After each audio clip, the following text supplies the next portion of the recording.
Centre of maths भी है साथ, डरने की क्या है बात। डरने का नहीं भाई लोग, क्वेश्चन सॉल्व करने का और इस टाइप के क्वेश्चंस का भाई लोग फीलिंग सेट करने का, ठीक है ना। क्वेश्चन हमको पूछा गया इस climb string is oscillating in Annette harmonic, ठीक है। सेलेक्ट करो अल्टरनेटिव। तो भी क्वेश्चन आए गए हमारे क्लाइम स्ट्रिंग के बारे में, किसके बारे में गए, क्लाइम स्ट्रिंग। क्वेश्चन अगर आए गए हमारे क्लाइम स्ट्रिंग के बारे में अगर क्वेश्चन आया है, ठीक है ना, और अगर अपना एन हार्मोनिक के बारे में, एन अपना हार्मोनिक है, ठीक है ना, तो फ्रीक्वेंसी डायरेक्टली प्रोपोर्शनल हो जाएगा उसके एन के, और एनर्जी डायरेक्टली प्रोपोर्शनल हो जाएगा हमारे एन के स्क्वायर के। और इतना याद रखना है, एनर्जी बोला तो ऑप्शन 1 सही है।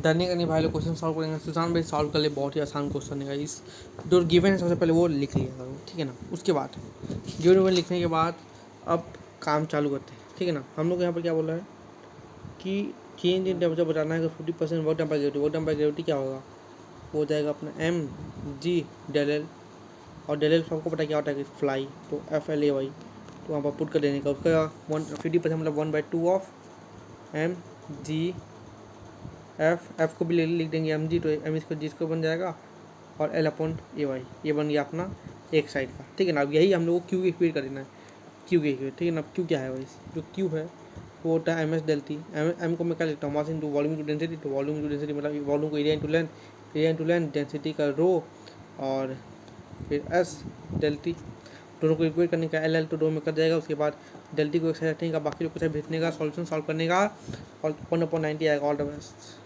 करने का नहीं भाई लोग, क्वेश्चन सॉल्व करेंगे। सुशांत भाई क्वेश्चन को देख लेगा, अरे भाई ये क्या है, देखो भाई, लेकिन डर मत, बहुत आसान है गाइस। देखो भाई सुशांत भाई चेक कर कि अगर गाइस सिर्फ क्वेश्चन में चैप्टर पहला है guys thermal property of matter का क्वेश्चन हो, कूलिंग वूलिंग का बात चलेगा, जैसे कूलिंग वूलिंग का बात चले, मतलब रेडिएशन, ठीक है ना। सराउंडिंग का टेम्परेचर गाइस 0 केल्विन हो, ठीक है ना, इसको क्या दिया हुआ पॉइंट, और टाइम पूछा जाएगा, ठीक है। तो हर होलो स्पीड का तो टाइम हो जाएगा, बहुत बड़ा फॉर्मूला है, लिख रो डॉट एस, फिर R2 का स्क्वायर, R2 का क्यूब, हाँ, माइनस R1 का क्यूब अपॉन 9 ई क्वेश्चन में दिया हुआ, जैसे 0.4 दिया है, फिर सिग्मा, और फिर R2 का स्क्वायर, और इधर पर मल्टीप्लाई में क्या हो जाएगा 1/P, एफ का क्यूब माइनस 1/T नीचे का क्यूब। सॉल्व कर भाई, आंसर आया तेरा option number 4। All the best. डरने का नहीं भाई लोग, क्वेश्चन सॉल्व करने का और इस टाइप के क्वेश्चंस करना भाई लोग, फीलिंग सेट करने का। क्वेश्चन अगर बोल रहा है इसकी 3 कॉन्सेंट्रिक मेटेलिक्स हो गया है, इसको मैं समझाता हूँ पहले।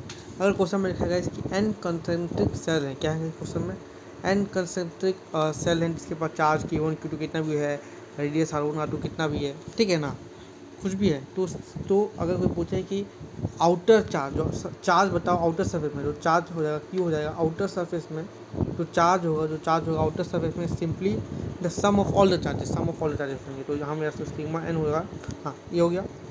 तो आपने को पूछा ये है, क्या पूछा गया, ये surface charge density of, answer लिख ही देता हूँ, surface charge density of outer surface of N S cell या कोई भी सेल का, वो हो जाएगा summation of all charges Q, सबका समेसन हो जाएगा अपना एरिया 4 पाई आर का स्क्वायर, या फिर आर एन का स्क्वायर, आर एन का स्क्वायर। जैसे अगर सिग्मा 1 देखूँगा तो मेरा क्यू स्क्वायर अपॉन आर का स्क्वायर आ जाएगा, ठीक है। सिग्मा 2 देखूँगा तो सिग्मा 2 मेरा Q plus Q 2Q upon R का स्क्वायर। सिग्मा 3 ऐसे ही मेरा 3Q अपॉन 9R स्क्वायर। तो इसका रेशियो देखना, ये बन जाएगा 6:3। All the best. डरने का नहीं भाई लोग, क्वेश्चन सॉल्व करने का और इस टाइप के क्वेश्चंस का भाई लोग फीलिंग सेट करने का, ठीक है। सबसे पहले तो गाइस क्वेश्चन को ध्यान से पढ़ने का, यार ये तो हमने इस टाइप के पहले भी किया है, इस टाइप का देखो चांद बैठे ने की 10 ने किया था कि अगर ये K1 है, ठीक है ना, और आई थिंक ऐसा था ना K2 K3, तो इसका देखो यार, लेकिन इस बार थोड़ा चेंज कर दिया, इस बार हम लोग ऐसे दे दिया है, दिस इज क्या K2 क्या दिया है भाई, हाँ ये K1 दिया हुआ, ये K2 दिया हुआ, K3 दिया।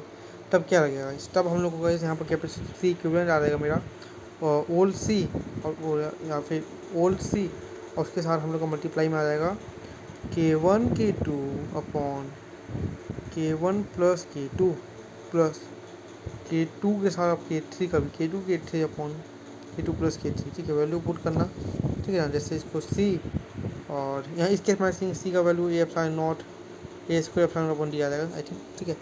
तो आ जाएगा 2 × 4 8 अपॉन 6 प्लस 6 4 24 अपॉन 10। सॉल्व करना 3.7 समथिंग आएगा, तो option D। All the best. डरने का नहीं भाई लोग, क्वेश्चन सॉल्व करने का और इस टाइप के क्वेश्चन का भाई लोग फीलिंग सेट करने का। एल सी सर्किट में है, इस ऑसिलेशन में फ्रीक्वेंसी ओमेगा का फॉर्मूला पता ही होता है हम लोग को, 1/√LC। फ्रीक्वेंसी पूछा गया तो फ्रीक्वेंसी तो हो जाता है हम लोग का ओमेगा/2 पाई, और ओमेगा ही यहाँ पर दिया हुआ है तो 1/√C, तो मेरा 1/2 पाई और अंडर√LC बनेगा। पर LC का भी L इक्विवेलेंट और C इक्विवेलेंट निकाल देते हैं, तो L इक्विवेलेंट साफ साफ दिख रहा है इस क्या आ रहा है 8। C इक्विवेलेंट में आए, C दोनों हमारे पैरेलल हैं तो इसका आ जाएगा 3C। और ये अपने साथ ये हमारे साथ सीरीज में है ना, ये सीरीज में, तो इसका आ जाएगा पर सॉल्व करने दोनों का 2 आएगा 2C। ठीक है, पुट करते हैं गाइस, फ्रीक्वेंसी इक्वल टू 1/2 पाई अंडर√L का जगह 8 आ गया और उसका 2, तो 16LC। तो ये मेरा 4 बाहर चल जाएगा, तो ऑप्शन 2 बनेगा। All the best. डरने का नहीं भाई लोग क्वेश्चन सॉल्व करने का, और जो क्वेश्चन कहता है ना उसको ध्यान से पढ़ने का भाई लोग। तो देखो इसको साथ में बनाने प्रीलिमिनरी के बारे में कि उसका जो नेचर ऑफ इमेज होता है, नेचर ऑफ ऑब्जेक्ट अपोजिट होता है। अगर क्वेश्चन में लिखा है इसकी जो ऑब्जेक्ट है, क्या है ऑब्जेक्ट है वो क्या है, डाइवर्जिंग है, क्या है डाइवर्जिंग है, मतलब डाइवर्जिंग मतलब वो बता रहा है कि रियल है।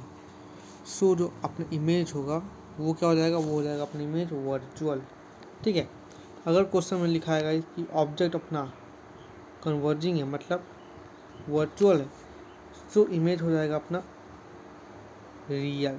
ठीक है, तो यहाँ पर वही क्या है इस क्वेश्चन में कन्वर्जिंग लिखा है, कन्वर्जिंग का मतलब होता है ऑब्जेक्ट को बोल रहा है, कन्वर्जिंग मतलब ऑब्जेक्ट को वर्चुअल बोल रहा है, तो इमेज तो भाई रियल बनेगा। तो ऑप्शन बी एक गलत हो जाएगा, बी सही। और मेरा के बारे में पढ़ के तो दूसरा सेम होता है ना भैया, तो डिस्टेंस तो सी से भी सही हो जाएगा। तो B and C is correct, तो ऑप्शन नंबर 1 भाई लोग। All the best. डरने का नहीं भाई लोग क्वेश्चन सॉल्व करने का, और इस टाइप के क्वेश्चन करना भाई लोग फील्डिंग सेट करने का। ठीक है ना। तो गाइस कभी भी ना ये हमारे पास इस टाइप के क्वेश्चन हो गए, एक बहुत ही बड़ा हैवी, और ये तो छोटा बना लूँ क्या, हमारे पास गाइस एक लार्ज आइस हो, लार्ज आइस का ब्लॉक हो 0 डिग्री पे, और कभी भी गाइस हम लोग उसके ऊपर एक दूसरा एक कोई हॉट ऑब्जेक्ट डालते हैं जैसे 400 डिग्री वाला। तो कभी भी गाइस मैंने बोला हॉट ऑब्जेक्ट, कभी भी एक हॉट ऑब्जेक्ट को अगर हम लोग प्लेस करेंगे एक लार्ज ब्लॉक ऑफ आइस जो कि 0 डिग्री पे मेंटेन है अपना, सो कितना, आप तो सिंपल ही बता आइस तो मेल्ट होगा, ठीक है ना। तो कितना आइस मेल्ट होगा उसका एक फॉर्मूला है, एम ऑफ आइस लिखता हूँ, एम ऑफ आइस हो जाएगा मास ऑफ ऑब्जेक्ट, वही का मास, ठीक है ना, मतलब वो जो इसको ऊपर रखे हैं, स्पेसिफिक हीट ऑफ ऑब्जेक्ट भाई का, ठीक है, डेल टेम्परेचर का difference upon latent heat of fusion. ठीक है, सब कुछ करते हैं। मास ऑफ ऑब्जेक्ट यहाँ पर कितना दिया हुआ है 5 kg, स्पेसिफिक हीट ऑब्जेक्ट का 0.4, del temperature 400, latent heat of fusion कितना दिया हुआ है 335। सॉल्व करो 2.39 आंसर। All the best. डरने का नहीं भाई लोग क्वेश्चन सॉल्व करने का, और इस टाइप के क्वेश्चन का भाई लोग फील्डिंग सेट करने का। पहले सुजान भाई एक ट्रिक भाई थोड़ा सा तो दिमाग में बैठा ले, ठीक है ना।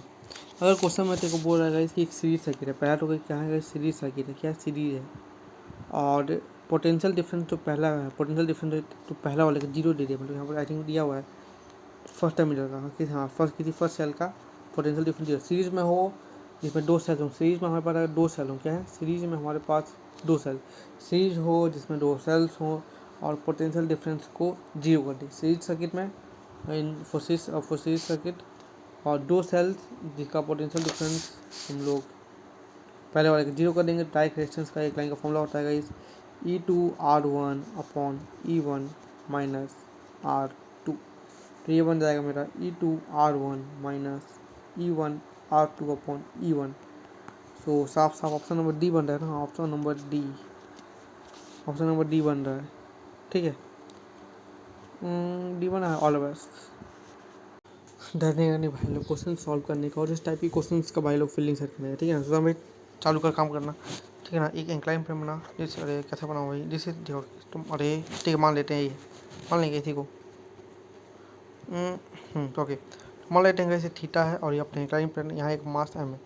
अब दिक्कत यह है कि ये मास एम पे हम लोगों ने इस बार कोई जी से नहीं था और जी कॉस थीटा नहीं लगेगा, क्योंकि यहाँ मास होता हिल नहीं रहा है, क्योंकि ठीक है ना। बस इस पर हम लोगों ने एक एफ फोर्स लगाया है ताकि हम इसको मूव कर सकें, ठीक है।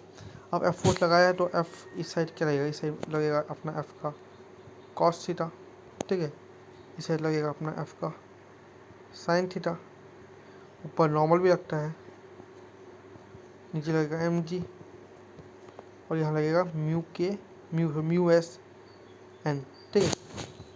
अब देखो गाइस पहला तो भाई F sine theta plus normal equal to M G हो जाएगा, तो नॉर्मल अपना बन जाएगा M G minus F sine theta, दूसरा क्या होगा, एफ कॉस थीटा हम लोग को इक्वल हो जाएगा किसके, म्यू एन की, म्यू एस एन के, तो म्यू को एन को लिख देना, हम लोग लिख देना M G minus F sine theta, इतना हुआ। तो म्यू को जो एफ कॉस थीटा में बन जाएगा mu M G minus, okay ये आ गया ना।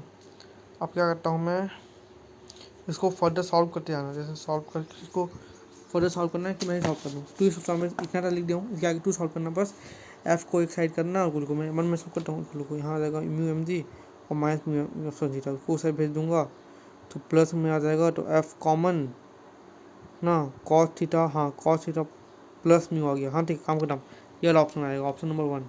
ठीक है, चेक कर लेना भाई।